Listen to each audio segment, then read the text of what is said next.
dari kelompok 4 dari kelas B. Perkenalkan, nama saya R.A. Retno, NIM 81. Dan saya Bella Melania, NIM 96. Dan saya Rizka Putri, NIM 100. Oke, di sini kami akan mempresentasikan tentang kepemimpinan pendidikan. Kepemimpinan pendidikan itu dibagi menjadi 8, yaitu 1. Pengertian kepemimpinan, 2.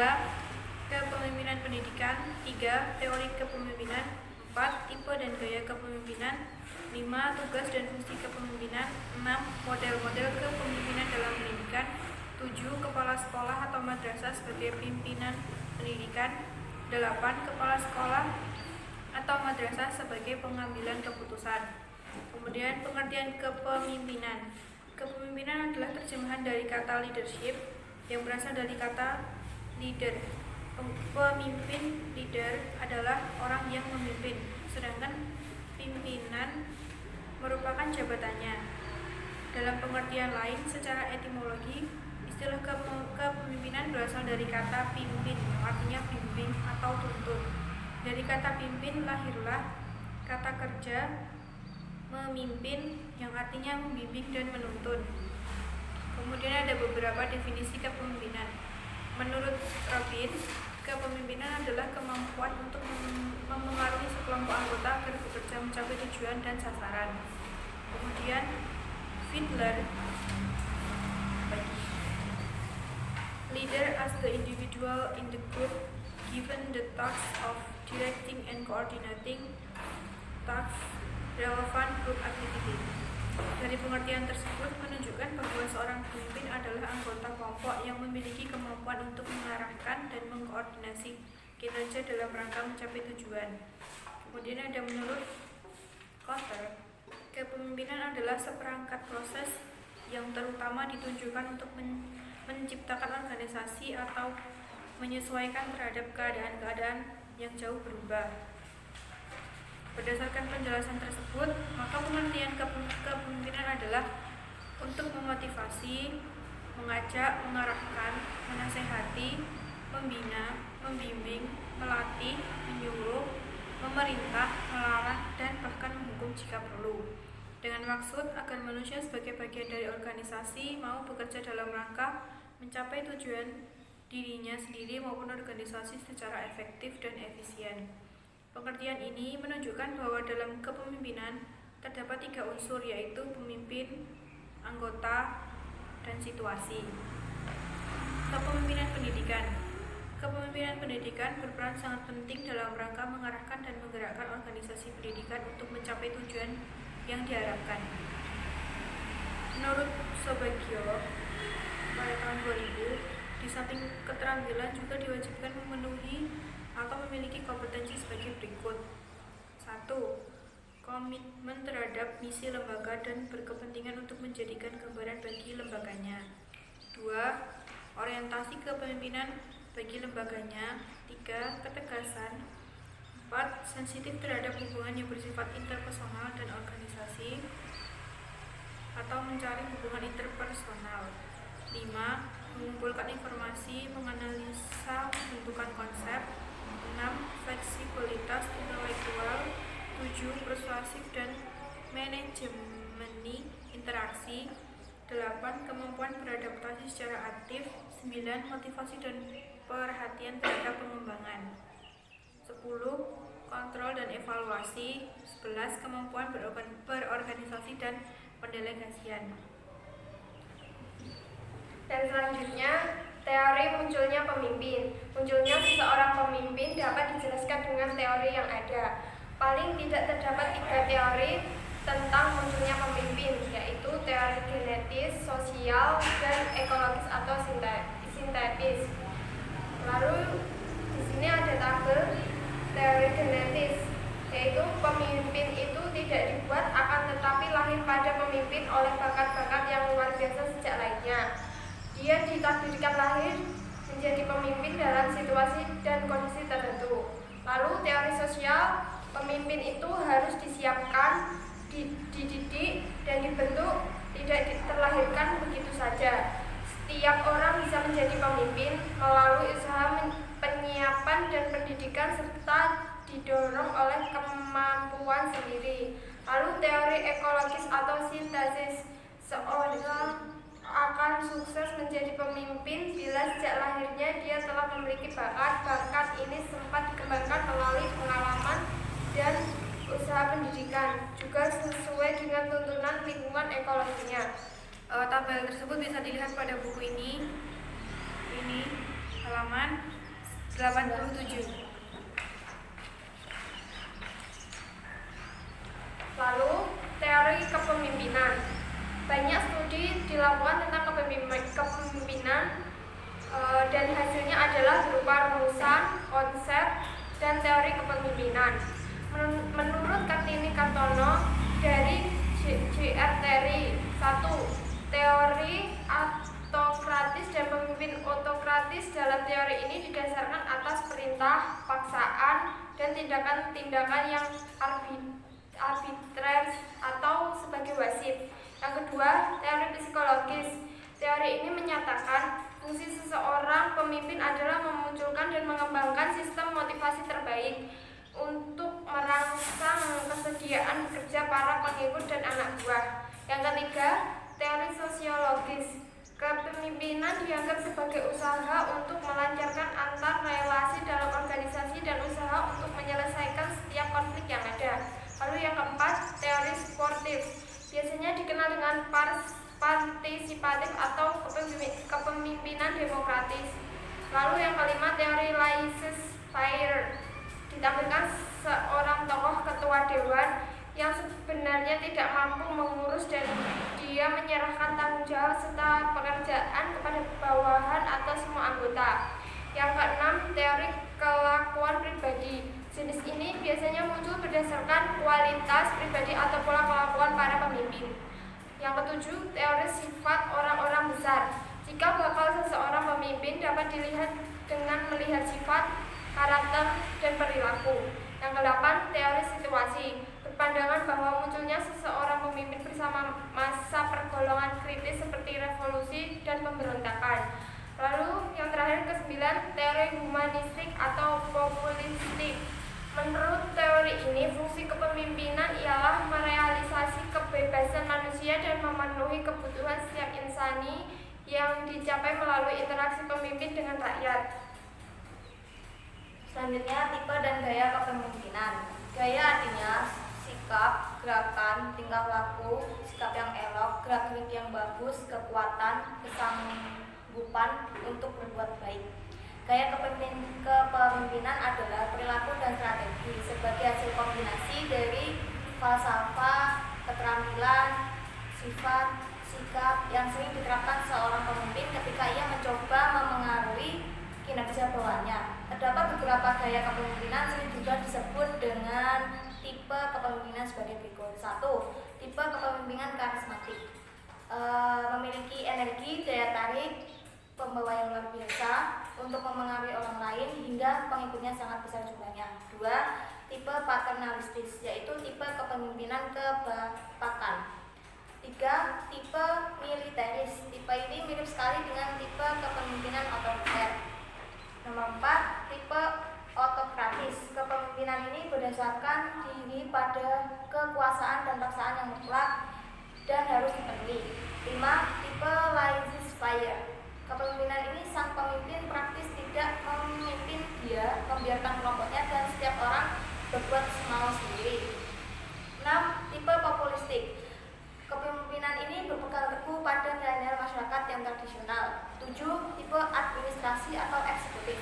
Ialah kepemimpinan yang mampu menyelenggarakan tugas-tugas administrasi secara efektif. 8. Tipe demokratis. Kepemimpinan ini berorientasi pada manusia dan memberikan bimbingan yang efisiensi kepada para pengikutnya. Selanjutnya, menurut Mulyasa, sebagaimana dikutip oleh Hozim tahun 2006. 1. Gaya mendikte atau telling. 2. Gaya menjual atau selling. 3. Gaya melibatkan diri participating. 4. Gaya mendelegasi atau delegating. Tugas dan fungsi kepemimpinan. 1. Tugas kepemimpinan organisasi adalah membawa anggota organisasi untuk bekerja sama sesuai dengan tanggung jawabnya masing-masing dan membangun tujuan yang diharapkan. Agar tugas kepemimpinannya dapat berjalan dengan baik, maka digunakan strategi. Strategi yang dapat digunakan agar dapat menjalankan kepemimpinannya ada 4, yaitu yang pertama, pemimpin harus menggunakan strategi yang fleksibel. 2. Pemimpin harus menjaga keseimbangan dalam menentukan kebutuhan jangka panjang dan jangka pendek. 3. Pemilihan strategi harus yang memberikan layanan terhadap lembaga. 4. Kegiatan yang sama dapat digunakan untuk beberapa aksi dalam strategi. Fungsi kepemimpinan. Fungsi kepemimpinan merupakan gejala sosial karena harus diwujudkan dalam interaksi antar individu di dalam situasi sosial suatu kelompok atau organisasi. Fungsi kepemimpinan memiliki 2 dimensi. Yang pertama, dimensi yang berkenaan dengan tingkat kemampuan mengarahkan direction dalam tindakan atau aktivitas pemimpin. Yang kedua, dimensi yang berkenaan dengan tingkat dukungan atau support atau keterlibatan orang-orang yang dipimpin dalam melaksanakan tugas-tugas kelompok atau organisasi. Secara operasional, fungsi kepemimpinan dapat dibedakan dalam 5 fungsi. 1. Fungsi instruksi bersifat komunikatif satu arah. 2. Fungsi konsultasi bersifat komunikatif 2 arah. 3. Fungsi partisipasi. Fungsi ini pemimpin berusaha mengaktifkan orang-orang yang dipimpinnya. 4. Fungsi delegasi dilaksanakan dengan memberikan pelimpahan wewenang, membuat atau menetapkan, baik melalui persetujuan maupun tanpa persetujuan dari pemimpin. Nomor 5. Fungsi pengendalian dapat diwujudkan melalui kegiatan bimbingan, pengarahan, koordinasi, dan pengawasan. Kepemimpinan efektif. Sebuah sasaran utama dari program penelitian kepemimpinan adalah identifikasi perilaku kepemimpinan yang efektif. Dari sejumlah penelitian yang ada, Yun telah mengajukan sebuah taksonomi yang terintegrasi yang didasarkan atau suatu kombinasi dari pendekatan yang ada, termasuk faktor analisis, judgmental classification, serta theoretical deduction. Tabel taksonomi perilaku kepemimpinan yang efektif dapat dilihat pada buku halaman 98 pada tabel 10. Kemudian ada model-model kepemimpinan dalam pendidikan. 1. Kepemimpinan transformatif. Istilah kepemimpinan transformatif berasal dari 2 kata, yaitu kepemimpinan atau leadership, kemudian transformatif atau transformasional, yaitu kepemimpinan transformasional merupakan jenis kepemimpinan baru yang dipandang efektif untuk mendinamisasikan perubahan, terutama pada situasi lingkungan yang bersifat transisional. Kepemimpinan transformatif dapat didefinisikan sebagai kemampuan seseorang pemimpin dalam bekerja dengan dan atau melalui orang lain untuk mentransformasikan secara optimal sumber daya organisasi dalam rangka mencapai tujuan sesuai dengan target capaian yang telah ditetapkan. 2. Prinsip-prinsip kepemimpinan transformasional. 1. Simplifikasi, yaitu keberhasilan dari kepemimpinan diawali dengan sebuah visi yang akan menjadi cermin dan tujuan bersama. Kemudian ada motivasi, yaitu kemampuan untuk mendapatkan komitmen dari setiap orang yang terlibat dalam visi yang sudah dijelaskan adalah hal yang kedua yang harus kita lakukan. 3. Fasilitasi atau pembelajaran yang terjadi dalam organisasi secara kelembagaan, kelompok, ataupun individual. 4. Inovasi, yaitu kemampuan untuk secara berani dan bertanggung jawab melakukan yang terjadi. 5. Mobilitas, yaitu mengarahkan sumber daya yang ada untuk melengkapi dan memperkuat setiap orang yang terlibat di dalamnya dalam mencapai visi dan tujuan. 6. Siap siaga, yaitu kemampuan untuk selalu siap belajar tentang diri mereka sendiri dan menyambut perubahan dengan paradigma baru yang positif. Kemudian ada tekad, yaitu tekad bulat untuk selalu sampai pada akhir. Kemudian yang ketiga yaitu kepemimpinan visioner atau visionary leadership. Kepemimpinan visioner adalah sebuah model atau pola kepemimpinan yang dimaksud memberi arti pada kerja dan usaha yang dilakukan secara bersama-sama oleh seluruh komponen dengan cara memberi arahan yang berdasarkan visi yang dibuat secara jelas. Visi adalah suatu pernyataan tentang gambaran dan karakteristik yang ingin dicapai oleh organisasi jauh di masa depan yang akan datang. Tanpa visi yang jelas, visi akan berjalan tanpa arah, terombang-ambing tanpa tujuan yang pasti. Kemudian ada tabel. Nah, tabel itu bisa dilihat pada buku halaman 103, yaitu tabel 11. Menjalankan visi secara benar akan memberikan dampak mencerahkan organisasi karena 1. Visi memberikan sense of direction yang sangat diperlukan untuk menghadapi kritis di berbagai perubahan. 2. Visi memberikan fokus. 3. Visi memberikan identitas kepada seluruh anggota organisasi. 4. Visi memberikan makna bagi orang yang terlibat di dalamnya. Pentingnya sebuah visi dalam berorganisasi, menurut Burnunus, menyarankan agar visi organisasi tidaknya memenuhi kriteria sebagai berikut. 1. Kepantasan. 2. Idealistis. 3. Terpercaya dan penuh hati. 4. Mendatangkan ilham. 5. Dapat dimengerti. 6. Unik. 7. Dan ambisius. 4. Kompetensi pemimpin visioner. Kepemimpinan visioner memerlukan kompetensi tertentu.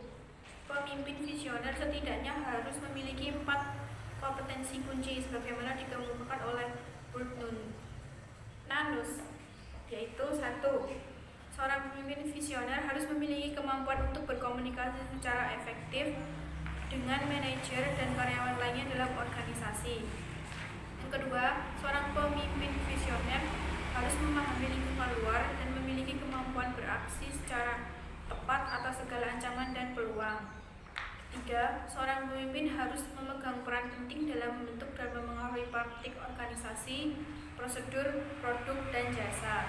Kemudian yang keempat, seorang pemimpin visioner harus memiliki atau mengembangkan ceruk untuk mengantisipasi masa depan. Selanjutnya, yang kelima, peran pemimpin visioner. 1. Peran penentu arah atau direction setter. Memiliki visi berperan sebagai penentu arah suatu organisasi. Yang kedua, agen perubahan. Agent of change berperan sebagai agen perubahan. Yang ketiga, juru bicara berperan sebagai juru bicara. Yang keempat, pelatih atau coach. Berarti bahwa seseorang pemimpin harus menggunakan kerjasama kelompok untuk mencapai visi yang dinyatakan. Lalu kepala sekolah atau madrasah sebagai pemimpinan pendidikan. Kepala sekolah atau madrasah dalam satuan pendidikan merupakan pemimpin yang memiliki dua jabatan dan peran penting dalam melaksanakan proses pendidikan. Pertama, kepala sekolah adalah pengelola pendidikan di sekolah, dan kedua, kepala sekolah adalah pemimpin formal pendidikan di sekolahnya. Kepala sekolah sebagai pemimpin pendidikan setidaknya harus memiliki kompetensi dasar manajerial, yaitu 1. Keterampilan teknis. Keterampilan yang berhubungan dengan pengetahuan, metode, dan teknik-teknik tertentu dan dalam menyelesaikan tugas-tugas tertentu. Yang kedua, keterampilan manusiawi. Keterampilan yang menunjukkan kemampuan seseorang memimpin di dalam bekerja melalui orang lain secara efektif dan untuk membina kerjasama. Yang ketiga, keterampilan konseptual, menunjukkan kemampuan untuk berpikir seperti suatu masalah, memutuskan, memecahkan masalah dengan baik. Selanjutnya, fungsi kepemimpinan sekolah atau madrasah. Fungsi kepemimpinan madrasah atau sekolah memiliki 2 dimensi, yaitu pertama, dimensi yang berkenaan dengan tingkat kemampuan mengarahkan atau direction dalam tindakan atau aktivitas pemimpin. Kedua, dimensi yang berkenaan dengan tingkat dukungan atau support atau keterlibatan orang-orang yang dipimpin dalam melaksanakan tugas-tugas pokok kelompok atau organisasi. Terkait dengan fungsi kepemimpinan sekolah atau madrasah setidaknya mencakup 7 fungsi pokok sebagaimana yang dikenal dengan akronim EMASLIM atau educator, manager, administration, supervisor, leader, inovator, dan motivator. Lalu 1. Kepala madrasah sebagai pendidik edukator. Edukator yang bertanggung jawab terhadap upaya perkembangan jasmani dan rohani peserta didik agar mencapai tingkat kedewasaan sebagaimana tujuan pendidikan. Kepala madrasah pada dasarnya guru yang mendapat tugas tambahan sebagai kepala madrasah.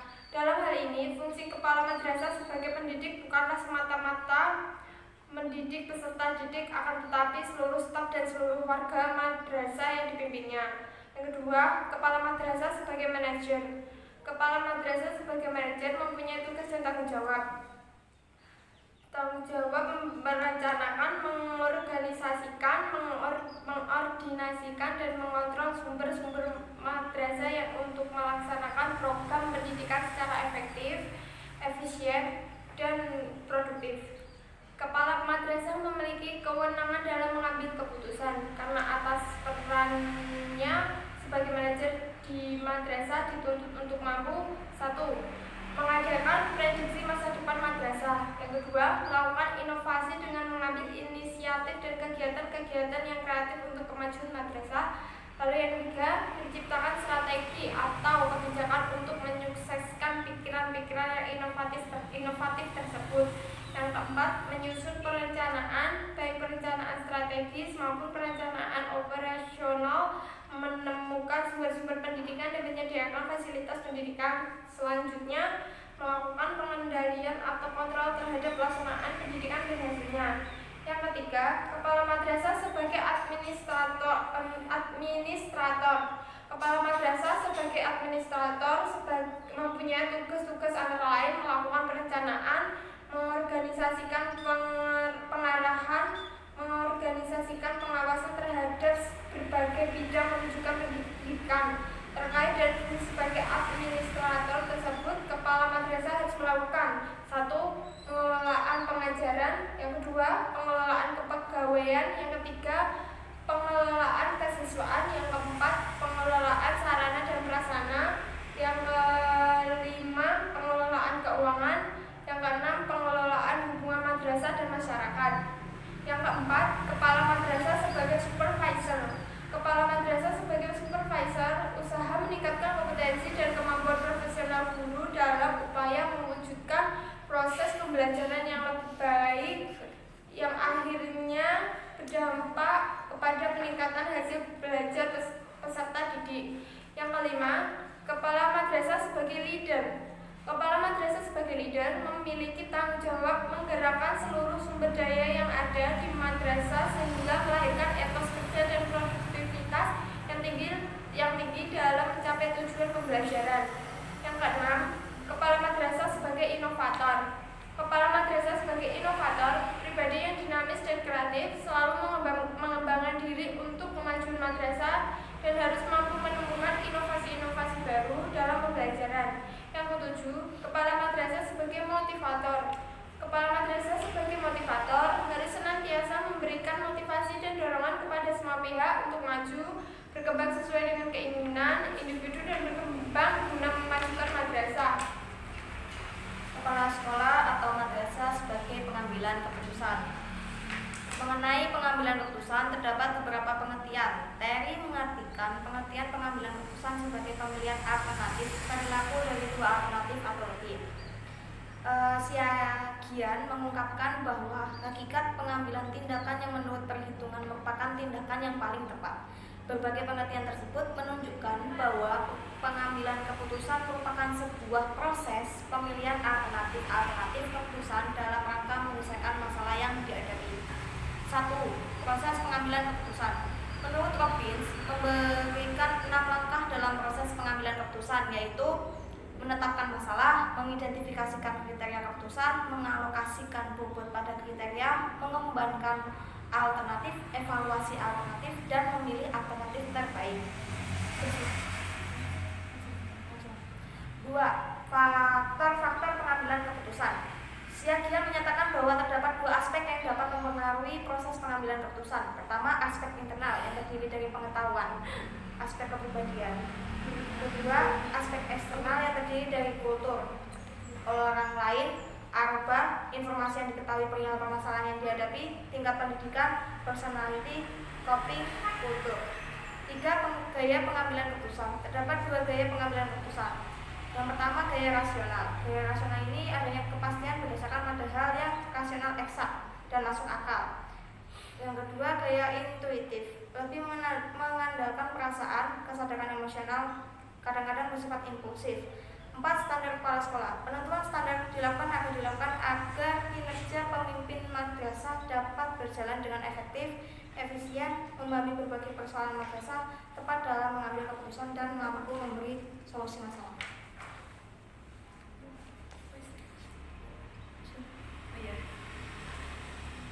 Standar kepala madrasah terdiri dari standar kualifikasi dan standar kompetensi. Standar kualifikasi kepala madrasah: 1. Memiliki kualifikasi akademik sarjana atau diploma dari perguruan tinggi yang terakreditasi. 2. Pada waktu diangkat sebagai kepala sekolah berusia setinggi-tingginya 56 tahun. 3. Memiliki pengalaman mengajar sekurang-kurangnya 5 tahun. 4. Memiliki pangkat serendah-rendahnya 3C. Adapun kualifikasi khusus kepala sekolah meliputi: A. Kepala Taman Kanak-kanak, B. Kepala Sekolah Dasar atau Madrasah Ibtidaiyah, C. Kepala Sekolah Menengah Pertama, D. Kepala Sekolah Menengah ke atas, E. Kepala Sekolah Menengah Kejurusan, F.